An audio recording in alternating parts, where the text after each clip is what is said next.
பாபநாசம் தாலுகா பகுதிகளில் தொடர் மழையால் வெற்றிலை கொடிக்கால் சாய்ந்து சேதமடைந்துள்ளது. விவசாயிகள் இதனால் வேதனை அடைந்துள்ளனர். சம்பந்தப்பட்ட அதிகாரிகள் பார்வையிட்டு நிவாரணம் வழங்க கோரிக்கை விடுக்கப்பட்டுள்ளது.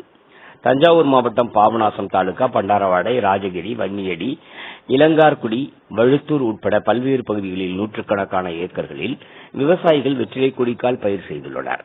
சமீபத்தில் பெய்த தொடர் மழையினால் பண்டாரவாடை பகுதியில் அமைந்துள்ள வெற்றிலை கொடிக்கால் முழுவதும் சாய்ந்து சேதம் ஏற்பட்டுள்ளது. பாதிக்கப்பட்ட வெற்றிலை கொடிக்காலை சம்பந்தப்பட்ட அதிகாரிகள் பார்வையிட வரவில்லை என வெற்றிலை சாகுபடி செய்த விவசாயிகள் மிகவும் வேதனை அடைந்தனர்.